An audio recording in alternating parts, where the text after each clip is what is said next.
If you've owned an iPhone for any amount of time, you probably feel like you know your way around it. But here's the thing, iOS has gotten pretty complicated over the years. Apple keeps stacking new features on top of old ones with every single update, and a lot of the most useful stuff is buried in places that you probably wouldn't think to look. So today I'm going to walk through 10 useful iPhone tricks that you might not know about.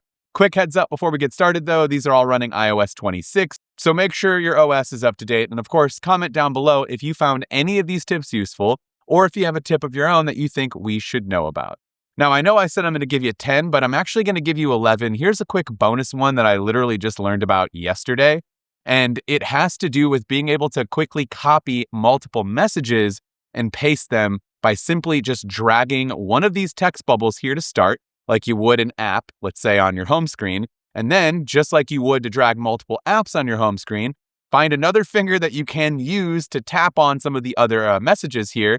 And you'll see that they start to become attached with a little number indicator next to them, letting you know how many messages you've kind of picked up here. And then, of course, you can drag and drop them to be pasted somewhere else. I'm not entirely sure exactly where I would use this or how often I would use this, but one of you out there might find this useful. So just a little honorable mention tip here to start us off. All right, now let's start with the top 10 that I promised, and we'll go with one that completely changes how your home screen can look and function. You can turn almost any app icon into a widget without going through the whole widget gallery process of having to long press on the home screen and then going to the top left and hitting the plus button, all that. All you have to do is find an app that you want to turn into a widget, long press on it, and then you'll see a little row of squares here. Tap which one of those squares, which is indicating which size widget you want, and it'll automatically turn it into a widget and place it on your home screen right then and there.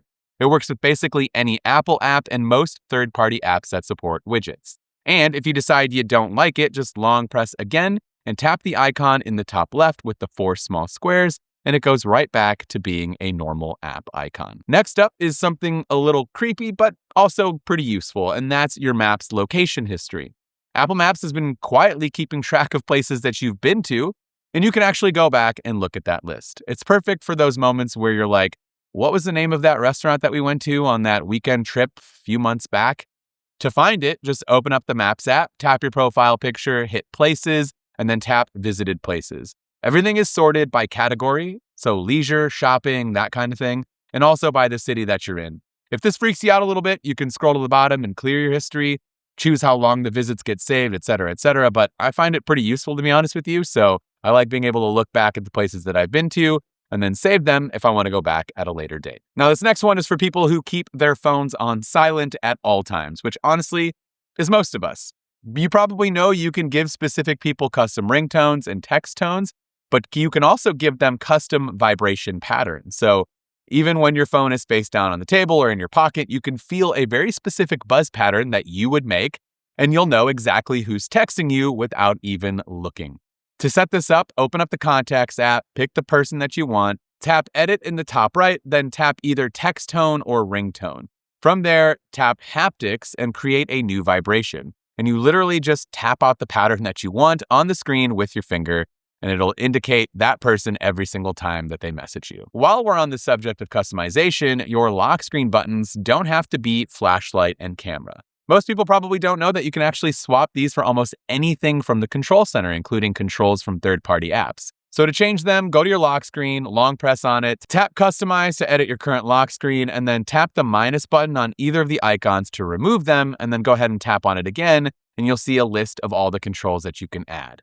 I personally like ChatGPT, and then if I want to open the frunk of my Model Y, I can do that super quickly by making that one of the options.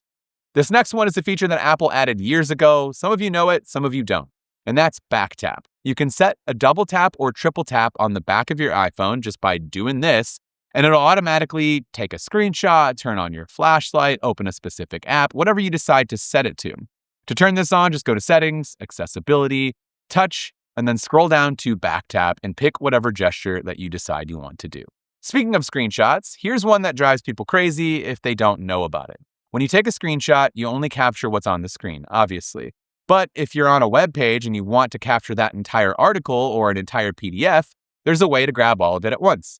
So take the screenshot like you normally would, and then look for the full page option at the top here.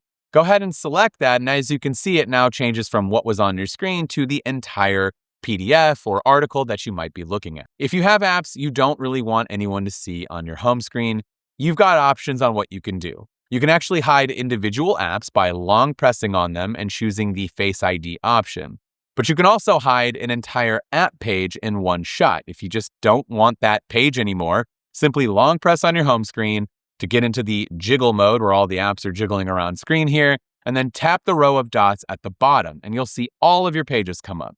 Just go ahead and check or uncheck the pages that you might want, and they quickly go away. Here's a quick one that I use constantly. If you add the timer control to your control center, you don't have to open the clock app every time you want to add a quick timer or use Siri.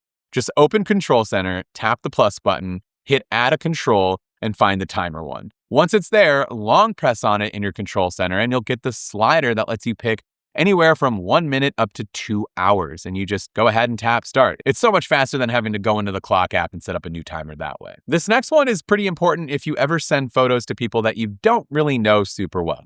Your photos have a ton of metadata baked into them, including your exact location of where you took that picture, which sometimes could be your house. So to strip that out, open the photo in the Photos app, swipe up to see the details, and then tap Adjust Location.